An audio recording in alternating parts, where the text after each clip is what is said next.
그러면 여러분들이 오늘날 이 세계를 바라보게 될 때에 오랜 역사적 문화라든가 전통을 지니고 있는 국가가 어디에 있느냐, 이것을 생각해 볼 때 어떤 민족이면 민족을 중심 삼고 어떠한 제왕이 지창한 주의나 사상보다도 하나님을 위주한 종교 기반을 중심 삼아가지고 따라 나온 문화권이 오랜 역사적 과정을 지나오면서도 망하지 않고 남아있는 것이 사실입니다. 종교가 바라는 목적은 무엇이냐?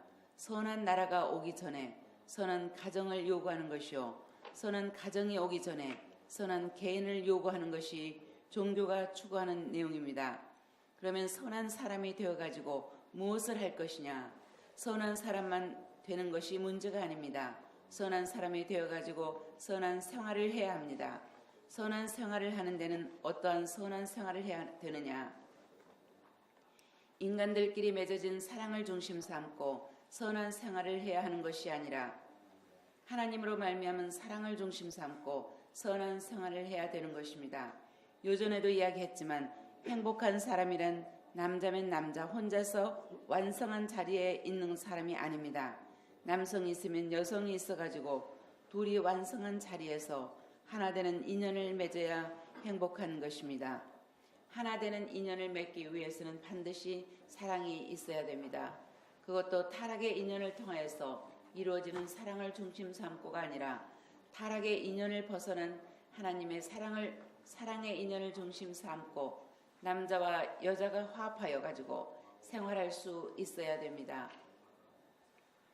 그 생활하는 자리는 일시적으로 하나 된 자리가 아니라 영원히 하나 된 자리여야 됩니다.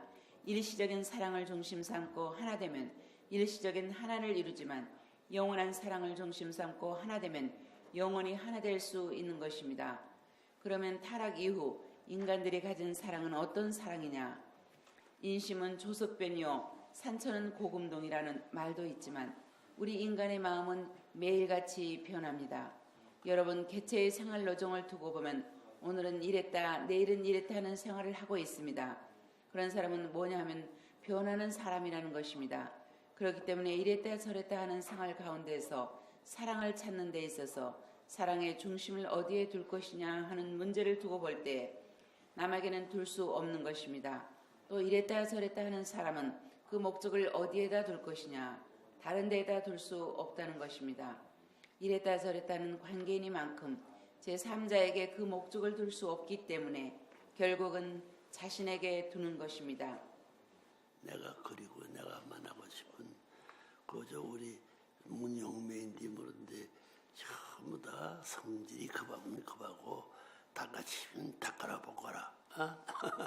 콩에 빛나는 콩인데 닦아라 볶아서 보니 아유 깍대기도 다 벗겨진 그 두 쪽이 뚝 들은 그 두 쪽이 얼마나 먹고 있는 고사 한 손은 지고 먹고 입에 있고 나머지 전부 다 갈라가던 굴 주워서 또 입에다 넣으려고 그런 거야. 소화 못하면 안 되지. 소화하려면 남한테 다 줘야 돼요. 응? 자기 소화도 없어버려야 돼. 없어버려도 남주는 밖에서 주는 대로 울면서 주면 안 되지. 좋아서 나보다 더 좋아할 수 있는 짓을 자꾸 주면 없어졌지만 나는 높아진다는 거예요. 어? 저쪽 사람이 높았던 낮아질 수 있게 자꾸 주기 전에 저쪽 사람은 낮아지고 받았으니 높여줘야 되고 받은 사람 받은 표를 높여줘. 자연히 높고 나중에 바꿔지는 거예요. 응? 세상은 개척을 좋아해요.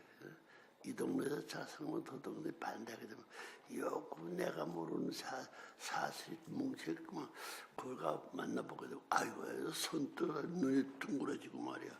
손이 이러지만 만져보게 되면 내가 옛날에 갖고 있는 것도 보들보들하고 좀 기분이 좋다. 여기 바라보면 옛날에 높았던 고개가 저 아래 그게 높은 줄 알아. 올라왔구만. 그런 공식이 따로 있네. 그 공식이 따르는 거. 처음만에 만나니까 공식이 따로. 옛날에 성인철에서 하나님은 거기를 갔다가 내려와가지고 제일 깊은 쪽에 와서 떨어지는 병난 미치과에 붙들고 그걸 데려가네. 얼마나 기가 차는 거예요.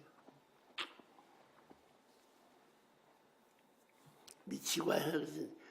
그 도달하지 못하게 미치고 와야 되는 거예요. 미치고 와야 좋아했다가는 다 팔아먹어도 팔아먹어도 또 남아서는 또 다 죽어도 또 줘야 되는 거야. 또 줘야 되는 거예요.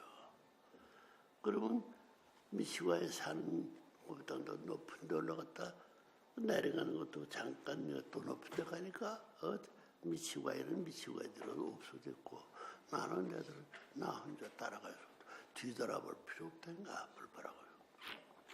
천년이 가서 말년이 가서 여기 문영매라는 사람은 지금까지 열심히 하는데 문선미는 나이 70이 넘어가지고 다리도 무거워지고 손도 추워지 동작도 또 드는데 옛날보다 더 빨리 가야 되고 옛날보다 더 높은 산 올라가야 되고 구데기도 또 구데기 파고도 힘들면 딱 구데기 곰이 구데기 팔 줄 압니다. 그래 큰 곰이가 두데기 새 잡은 것은 두데기 구데기를 자기 몸뚱이가 지나가가지고 거기서 뒹굴면 살 수 있는 구들 파고에 먹자지 몸도 고등도 못 알 수 있는데 못 가다고 그 설사가 나가 죽어. 이런 것을 몰랐죠. 이거 배우는 뒤에 뭐 있나 거기에 거울이 앞에 있어. 거울을 바라보고 뒤에 거울 뒤가 어떻게 되고 거울 앞에 뒤가 되고 거울 뒤가 앞이 됐다는 거예요. 굴곡이 돼가지고 굴절이 되고 올라간다. 군화가 안 올라갑니다. 모르고 높은 기회가 전부 다 넘어가가지고 거기에 거울이 있다는 거 거울이 가는데 너 돌아가는 게 그거 아니고도 더 높은 곳에 가는 거예요. 저 높은 곳을 향하여 날마다 갑니다. 그지? 요즘 내가 어머니하고 형님들 떠나갈 때 이별할 때 그때 저 높은 곳을 듣는데 와 보니까 그 저 높은 노래가 우리 훈모님이 돌아가는데 훈모님이 노래라고 부르고 들어있더라고. 훈모님이 마리아를 몰라? 예수를 알았나? 사가랴 가자는 알았나? 몰랐다. 응? 그 어머니가 와서 감옥에서 이런 왜 고생하려고 내가 오는데 한번 살아보지. 응? 어머니는 살 수 있는 무슨 내놓는 나의 가시밭이 하나님 미워할 수 있는 자리에서 개척하는 바울을 불뚫으려고 하는 사람이에요. 알았어요? 영계의 이 다리를 놓고서 구경한 사람이 나타나라 하면 조그만 것을부터 큰 것으로 나타났다가 조그만 거 없어지면 또 큰 놈도 없어지고 니들이 다 없어지고 나만 남았어. 내가 제일 먼 날이 가서 근데 나는 방향이 달라져서 나는 남쪽으로 간다고 했는데 북쪽에 북두성이 있거든. 남쪽으로 들었어. 그거 보이니까 돌아선지. 그게 굴거든. 반드시 거울이. 만경대 알아요? 만경대. 응? 강원도 뭐예요? 대관하고 넘어서 무슨 데 찾아가야 된다고? 그건 경포대지. 에? 거긴 경포대입니다. 그 만 가지 경대가 있어가지고 잡아가. 망군들이 거기 되면 줄이 날줄이 있고 날줄이 어느 날줄이 내일 갈래줄이 안 돼. 저 시작부터 끝까지 있어. 그걸 사랑하는 필요한 사람은 그게 더운 불에 온도보다 더 높은 온도에 뜨겁게 해가지고 풀, 일반 풀이 아니라 갈풀.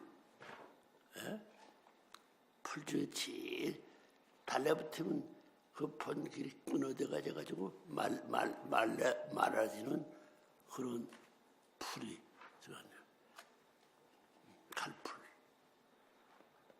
칼풀은 가재 풀이에요. 가봐야 칼풀. 갈아야 될 풀이 가재 풀이야.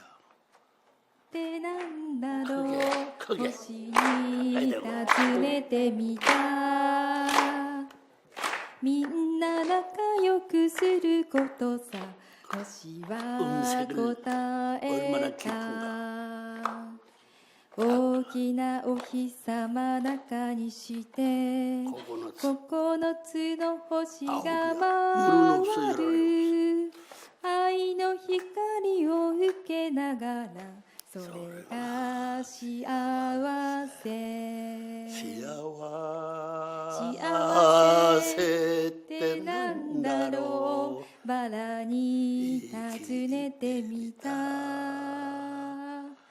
美しさを競うことさバラは答えた赤白黄色に装ってどの花見てもかわいい大事な花と言われればそれが幸せ 나나주가 과했더라. はい 80 났다나. 71歳です 네? 71歳です 71살더라.人間として一番青春時代も老練時代も中間の峠を越えつつあるんですよ。 이는 밖에는 가브리페 노래 엄마야 누나야 다병 사르자 제일 중요한 건데 좋으면 좋으리만큼 전부 다 그 발음이 안 맞고 자기 기분이 안 맞는 것은 바로 잡아놔야 돼요. 맞게끔. 그래가지고 내가 맞는 것을 이제 됐다 불러보면 말이야. 눈물이 쑥 나오고 콧물도 나오고 입에 침도 흘러서 여기 나오고 노래를 못하고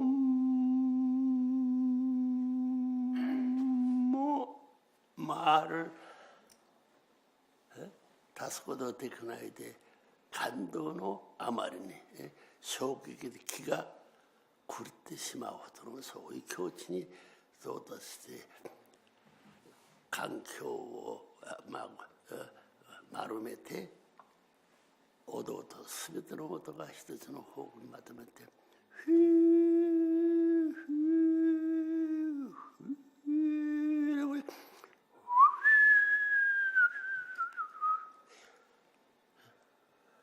이전에 어디가 통문에 학교 수능 가왔다. 니주 산주는 아침에 때문에 만마르고 시대 하지 하얗고 나래봐 다 했나서 A교회 오요수로도 나타지만 듯이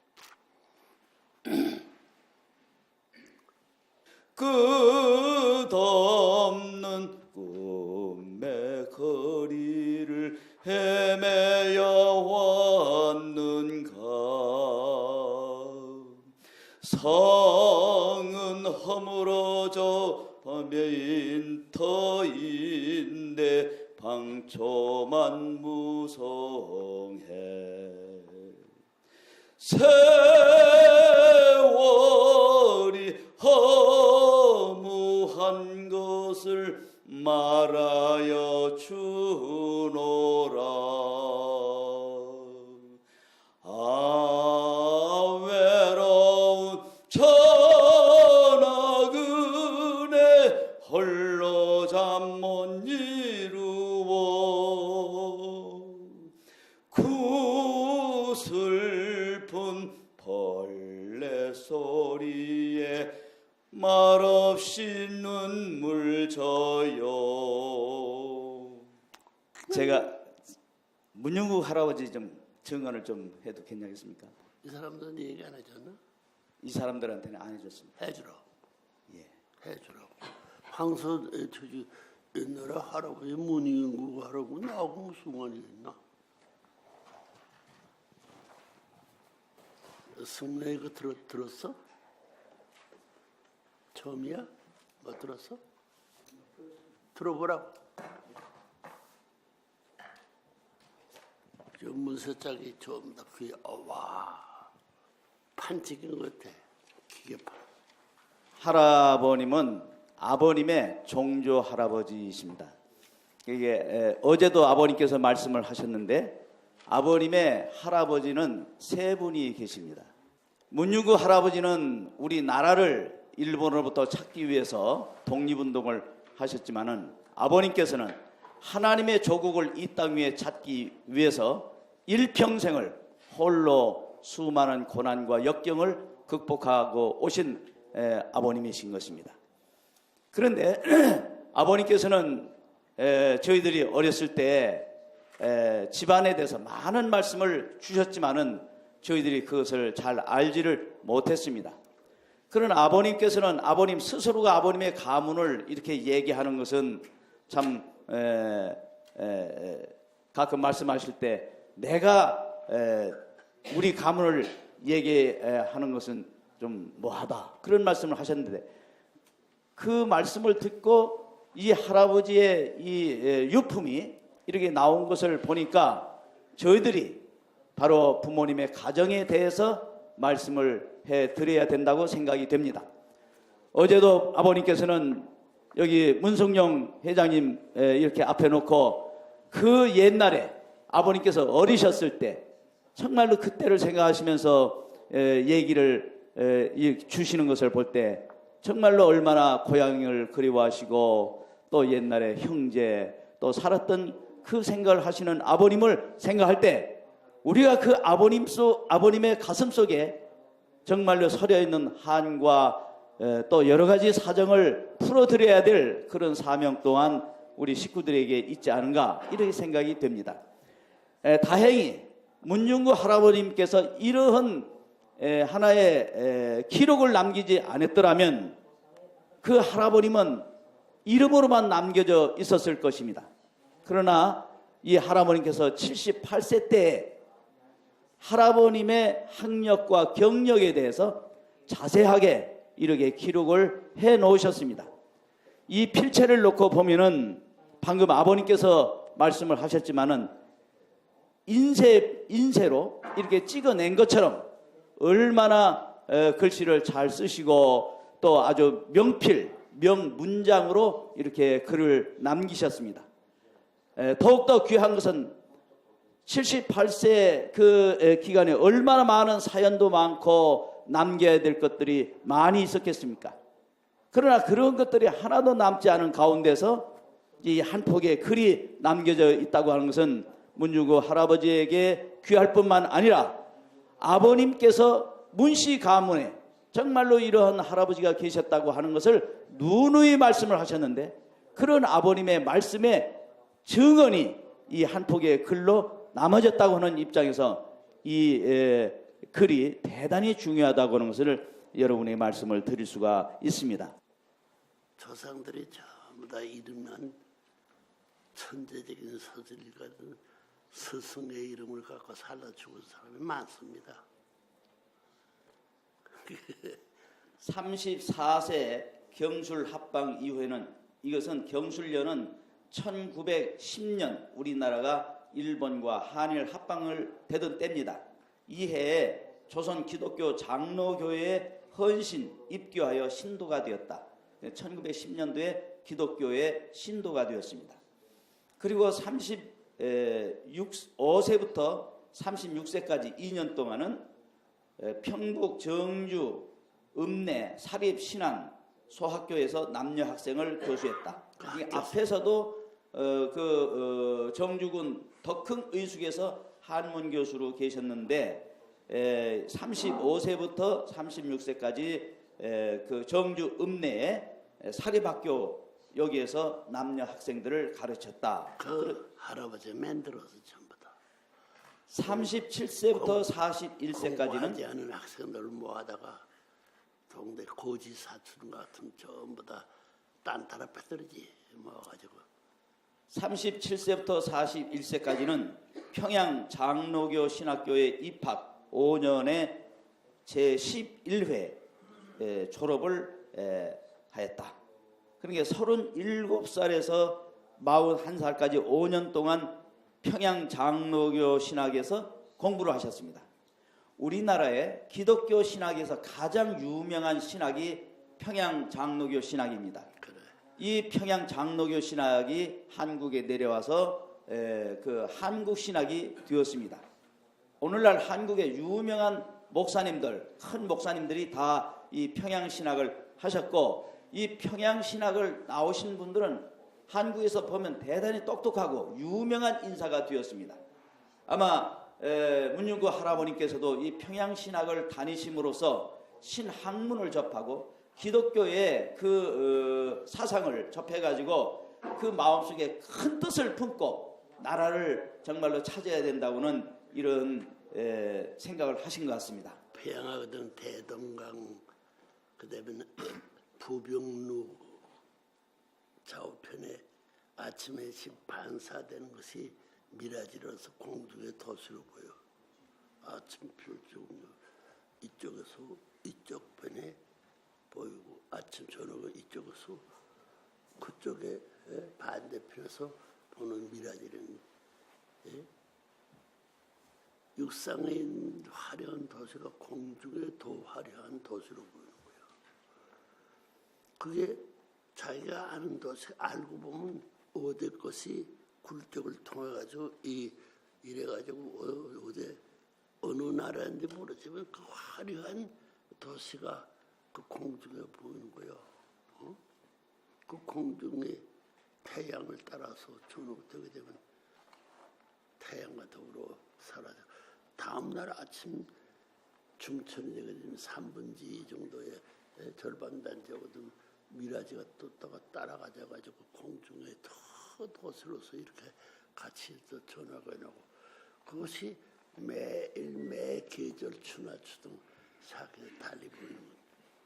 그러니까 그걸 바라보는 사람들은 공중 세계의 그 하늘나라의 그 모습이 보이나 생각할 수 있는, 딱 그렇게 되는 거예요. 그런 체험을 많이 한 사람이라고요. 그래. 3년 동안 그 평안북도 정주군 덕원면에 덕흥교회, 덕성교회, 신안교회, 연봉교회 여기서 전임 목사로 시무를 하셨습니다.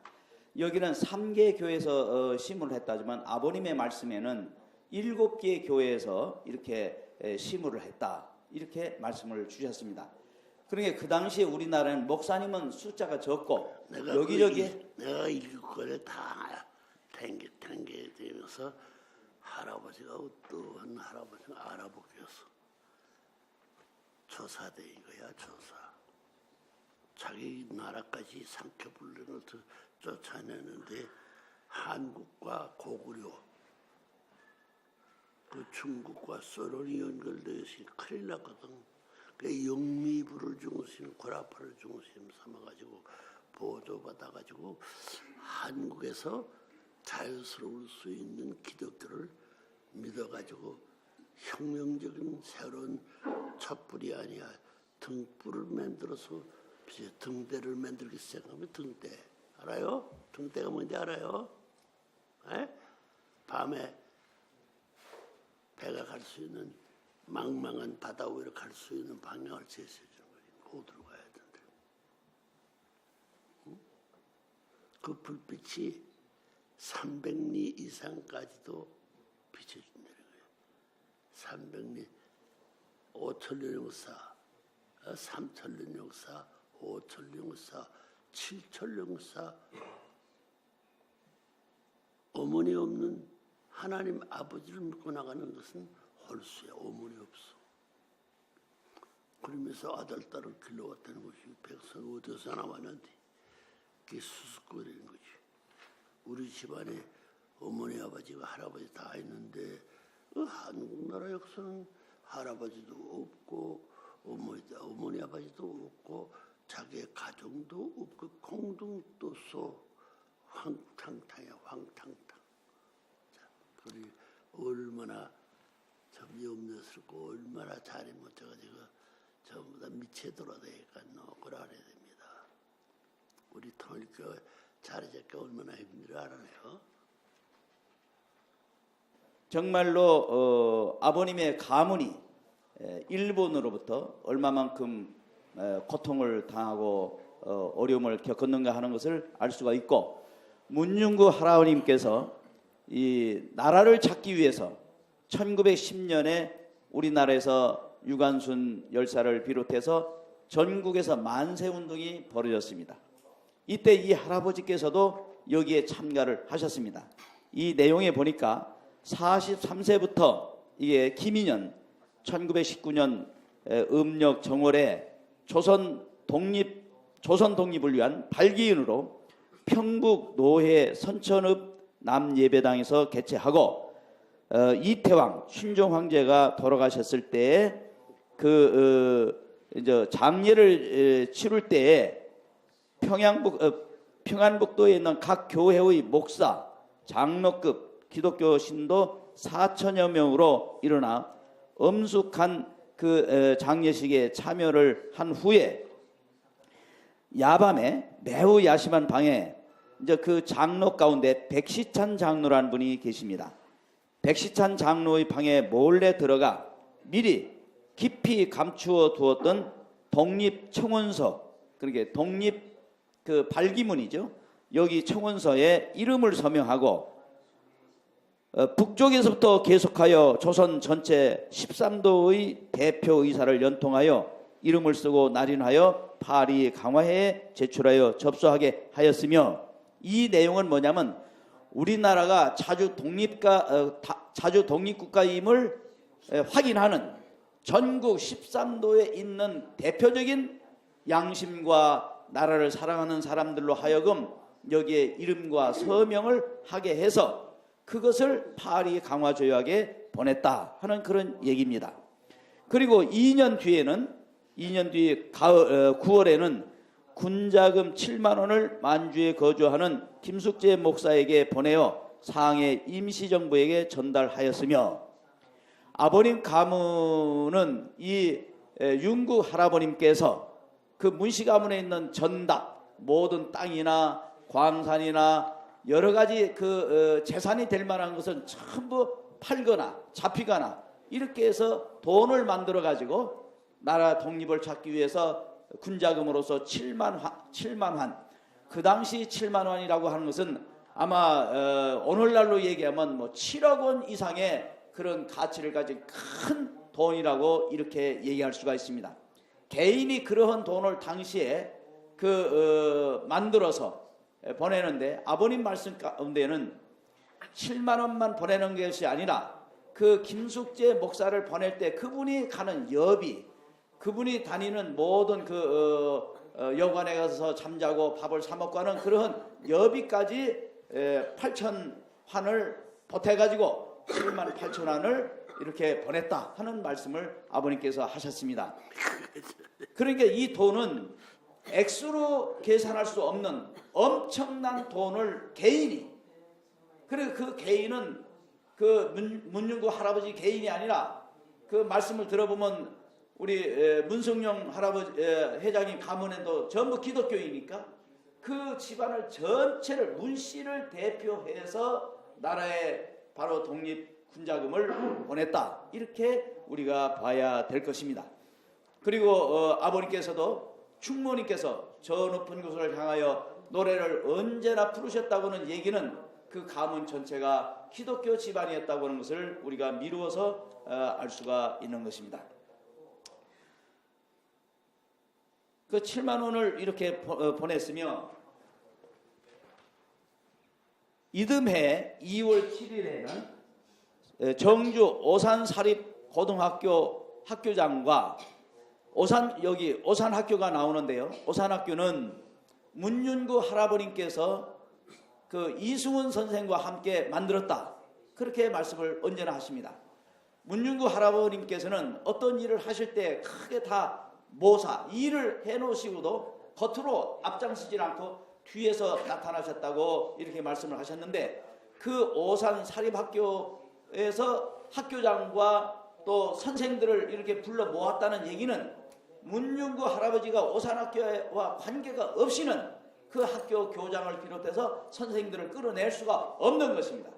그래서 아버님께서 오산학교를 이 문윤구 할아버님께서 돈을 대가지고 만들었다고는 그런 말씀을 이 뒷받침할 수 있는 것은 바로 이 만세를 부르기 위해서 오산학교 학교장과 교원 수십 명과 소학교와 중학교 남녀 2,000명 학생들까지 다 동원해서 끌어낼 수 있는 것은 그런 학교에 영향력을 끼칠 수 있는 위치에 계셨기 때문에 그 학교 학생들을 끌어냈다고 이렇게 볼 수가 있는 것입니다.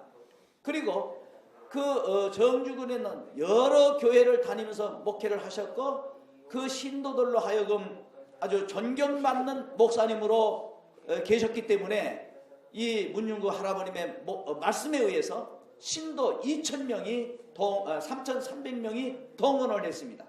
그리고 또 이 문윤구 할아버님께서 목사일 뿐만 아니라 그 근동에서는 아주 인품을 갖춘 아주 그러한 존경받고 신망을 받는 분이셨기 때문에 이분이 하시는 말씀 앞에는 모든 그 지역 사람들이 다 순종하고 동원이 되었다는 하는 것을 알 수가 있습니다. 그래서 거주민 4,000명 이것을 모아보니까 전부 얼마냐면 9,300명이에요. 그러니까 9,300명이다가 학교 선생님들 이렇게 하면 약 10,000명가량의 사람을 이 당시에 모였습니다. 여러분 생각을 해보십시오. 1910년대에는 일본이 한국을 완전히 이와 같이 한일합방을 하고 또 우리나라의 모든 국군을 빼앗던 이런 때이기 때문에 한국 사람 가운데 똑똑한 사람 또 백성의 마음을 움직일 수 있는 사람은 언제든지 요시찰 인물이 되어서 마음대로 행동을 할 수 없을 때인데 이러한 때에 10,000명가량의 사람을 불러서 만세운동을 했다고 하는 것은 이건 정말로 놀라운 일인 것입니다. 요즘도 우리가 10,000명의 사람을 모으려면 얼마나 많습니까? 얼마나 어렵습니까?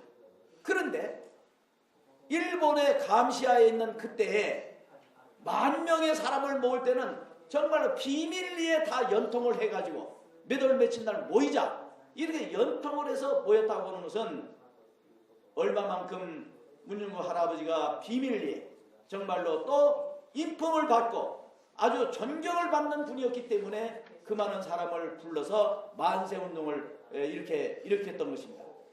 그래서 독립만세 주모자로 대한민국 독립을 선언하고 또 독립운동을 전개할 때에 전 정주에 있는 수비대 120명으로부터 포위되어서 붙잡혔습니다.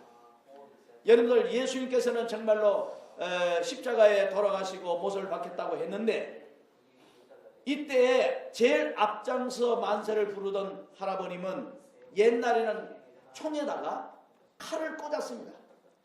저희들도 이제 군대에서 훈련을 받을 때 창검이라고 해가지고 총에다가 이 검을 꽂아서 했는데 이때도 역시 마찬가지인 것입니다. 몸에 3차례나 창검에 찔리지만 죽기로 항거하고 죽음을 각오하고 앞장서서 만세를 부르면서 절대로 굽히지를 아니하다가 기력이 다하고 정신이 없고 혼미해져 가지고 쓰러질 때 일본 경찰은 포성줄로 구속을 하고 서울로 압송을 된 후에 포성줄에 묶인 채 형장을 가하고 그러니까 매를 때렸다는 얘기입니다. 그리고 고문을 빈번히 하였다. 그러니까 그 당시 상황을 우리가 알 수가 있고 아버님께서도 경기도 경찰부 또는 대동 보안서 또 흥남 감옥 등등에서 많은 재판을 받고 고문을 당하셨을 때 그 고문이 어떠했는가를 이 할아버지의 이런 내용에서도 할아버지뿐만 아니라 아버님께서 당하신 고통도 저희들이 미루어서 이렇게 알 수가 있었습니다.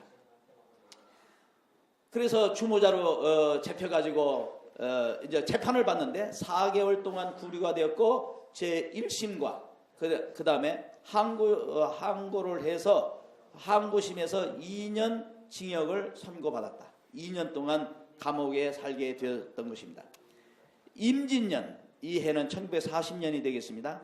왕세자 혼례식을 인하여 이제 순종이 돌아가시고 왕세자를 세울 때에 그 혼례식으로 인해서 징역을 반감받아 다행히 출감하였으며 출감을 해가지고 다시 44세부터 50세까지 6년 동안 다시 고향에 돌아가셔서 덕전, 덕성, 연봉 이 세 개 교회의 목사로 시무를 하였다.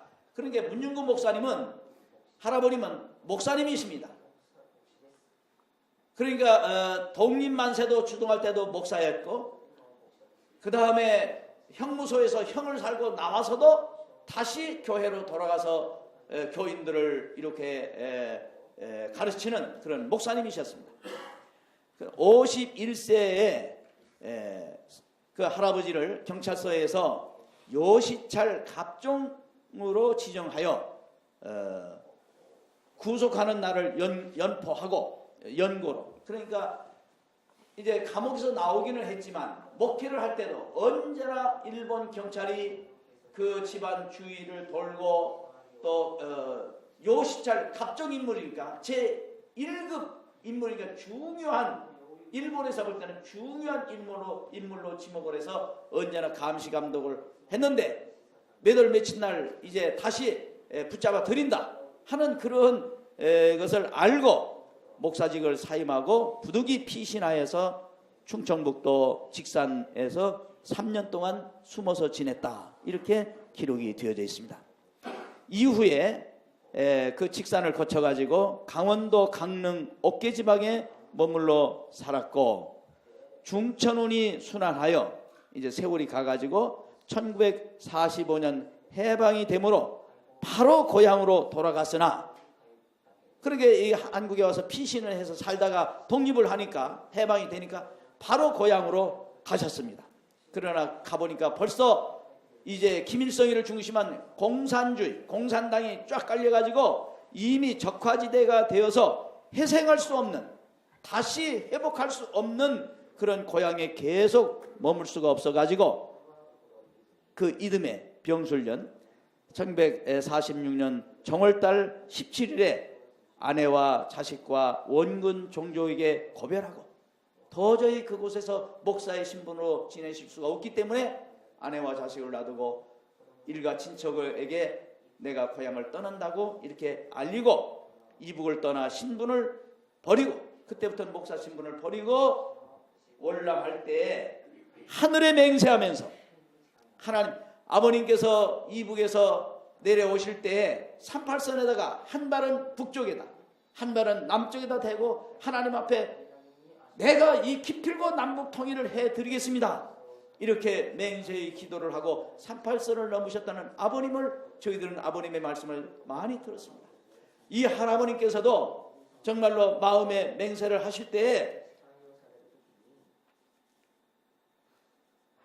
내가 지금 길이 달라가지고 남쪽으로 멀리 떠나지만은 살아서 공산당을 격파하고 백성을 일으킬 것이다, 이렇게 맹세를 하셨다고 했습니다. 그러나 이게 바로 남북 통일이 안 되고 여러 가지 남북 관계가 어려워지기 때문에 돌아가실 때까지 계례원을 따르지 않았고 여러 날 여러 곳을 두루 다니다가 정선군 북면 장렬리에 문씨 집안에 돌아가 남북의 평화를 기원하였다, 이렇게 기록되어져 있습니다. 이곳에 이제 본적은 평안북도 정주군 덕원면 덕흥동, 그 남쪽에 살지만은 내 고향이 평북 정주 덕원면 덕흥동이다, 이렇게 분명히 당신의 고향을 이렇게 써 놓으셨고, 내가 현재 있는 현 주소는 강원도 정선군 북면 장렬이 문창훈 방에 있다, 이렇게 쓰시고 제일 마지막에 문윤구 당 78세라고 이렇게 쓰셨습니다. 78세 때 쓰신 그 글씨를 놓고 보니까 우리가 78살 된 지금 이 시대도 78살 된 분들은 글을 쓸 때는 약간 떨리거나 그렇습니다. 그런데 이 글씨를 놓고 보면은 78살 되신 그 할아버지의 글씨라고 볼 수 없는 아주 기백이 있고 당당하고 아주 건장하신 분의 필체로 쓰신 것을 보니까 저희들이 그 할아버지를 뵙지는 못했지만 아주 대단히 건장하시면서 정신이 반듯하게 살아계신 그런 아주 분으로서 선비의 정신을 가지신 분이라고 하는 것을 미루어 알 수가 있는 것입니다. 오늘 우리는 이 글을 생각하면서 그 할아버님께서 나라를 찾기 위해서 이와 같이 애국운동을 하고 모든 가산을 털어서 나라 독립을 위해서 바쳤고 그리고 당신의 일생을 독립을 위해서 살으셨던 애국지사였던 것을 생각할 때 아버님께서는 이 나라 한국뿐만 아니라 전 세계 인류를 중심한 하나님의 조국을 찾으시기 위해서 얼마나 아버님께서 수고하시고 지내셨는가 하는 것을 우리가 알아야 되겠습니다. 아버님께서는 하나님의 뜻을 위해서 지금까지 살아오셨습니다. 오늘 이 자리에 앉아 계신 우리는 정말로 아버님의 피해만 대단히 젊은 사람들인 것입니다. 오늘 일본에서 오신 우리 수련생들께서는 이곳에서 40일 동안 해양 수련을 받았습니다. 아버님께서 이 검은도를 자주 찾으시는 것도 이 검은도는 태평양을 연결하고 대서양을 연결해서 5대양을 연결하는 관문이다. 해양 섭리의 바로 전진기지고 관문이다. 이런 말씀을 하셨습니다. 이 여수 지역에 오셔서 40일 동안 배를 운전하는 법을 배우고 낚시터를 개발하고 정말로 여러분께서 여러 가지 조건을 세우신 것은 한낱 교육이 아니라 이러한 교육을 통해서 아버님께서 원하시는 이 하나님의 조국을 이루고 해양 섭리를 온 세계 만방에 이루어가는 데 있어서 여러분이 필요하고 여러분의 능력과 여러분의 그 힘이 필요하다는 것을 우리는 알 수가 있는 것입니다. 오늘 우리가 성경을 보면은 예수님 당시에 따라왔던 12제자 70문도 110문도가 있습니다. 이 사람들은 예수님께서 정말로 5마리의 떡들을 가지고 2마리의 물고기를 가지고 3,000명을 먹였던 그런 기적을 보았습니다.